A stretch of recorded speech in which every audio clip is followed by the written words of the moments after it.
about 4 years ago, with the whole idea of producing this nutrient-rich microgreens and distributing them all over Perth.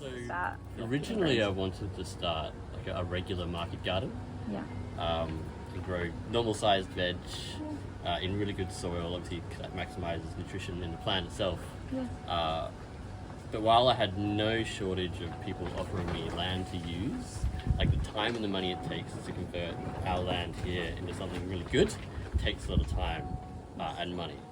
At the time I was working in a nursery and someone mentioned microgreens to me, and I just started looking into them, started experimenting for a while, and then like after 2 months of trial and error, I decided to go all in.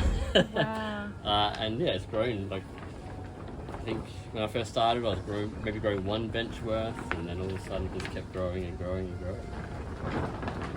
And it's actually, I try and grow them on my bench. It's not that easy. So no, it's easy for me now. What can you tell us? Give us some tips without giving. No, I mean like. How have you discussed without giving your secrets away? Like, they look amazingly healthy. There are a lot of factors that are really important with the microgreens because they're so dense. Airflow is super important. Yeah. Getting good sun is really important. Although a lot of people grow them indoors as well. I prefer to go for the low-tech option. Yeah. And it's, we have enough sun here, so it's completely fine. Seed density is super important.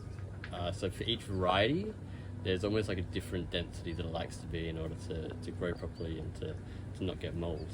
So it's just like trial and error. I just had to keep trying. And then things like the soil, like choosing good soil, good growing medium.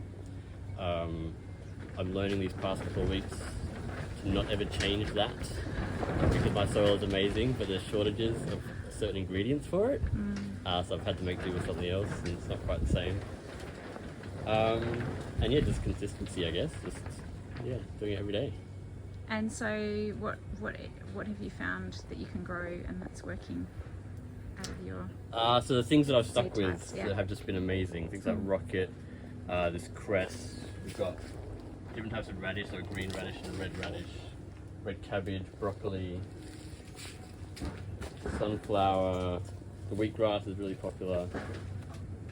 They're kind of my staples. And then some restaurants ask for things like amaranth. Sunflower's always been pretty good. I sold mostly online through my website, givinggreens.com.au, and I do home deliveries. I sell to a lot of restaurants and cafes, and then I'm also at Manning Farmers Market on a Saturday. And which ones are the most nutrient dense and best for us? I would have to say that the broccoli would probably be the most nutrient dense. I mean, they're all quite high in vitamins and minerals, and it kind of ranges, just like it varies slightly between them. But where the broccoli really stands out is when it comes to the phytonutrient glucoraphanin, and that's what it's really well known for. But between vitamins and minerals, they're all very similar, very slightly. And what's the best way to consume your microgreens? Everyone has a different way. Most people just make them in salads. My favorite was smoothies. So I'd chuck out like a whole load of broccoli in. I'd quite often have the wheatgrass as well, and I'd juice that and freeze it into ice cubes, and that would just go in my morning smoothie. So my seed comes from a lot of different places. In fact, I'm just transitioning over to a new supplier which only has Australian seed. Whereas previously, I feel like these have come from overseas. I have no idea where, because my suppliers don't tell me where, because I probably just go straight to them. But this new company has only Australian seed. And I've just put my first order in with them. So we should, from now on, only have Australian seed in here. Yeah. Which is, I'm quite happy about that. Yeah. And what's your biggest seller? The most popular tray would be this family mix tray. So in here, everyone they get a mixture of like different flavors and colors. So we've got radish, rocket, cabbage, and broccoli.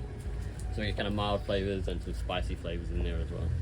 Outdoors in a very low-tech way, so I do have to keep changing how I grow to like with the seasons and with the weather. I found that the microgreens don't so much like big swings between day and nighttime temperatures. That really slows them down. Even if it's overcast for a day, I might notice a small difference in the microgreens from trying to get them up in a week. But I mean, in summer with good weather, and remaining pretty consistently around that 20-25 degrees, I can grow most of these things in a week. But as we stretch out into winter, it might take about 2 weeks. And James, you were saying that because the plants are experiencing a little bit of stress, Sure. the chemicals different.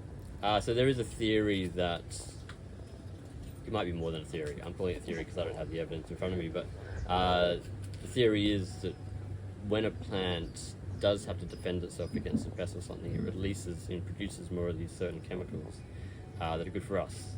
In particular, the glucoraphanin that is found in all of these brassica types is actually a defense mechanism by the plant to deter pests. But we know that it's also very beneficial for us. Thank you. Thank you for Can we get having that? us here today. We really appreciate it and we love your greens.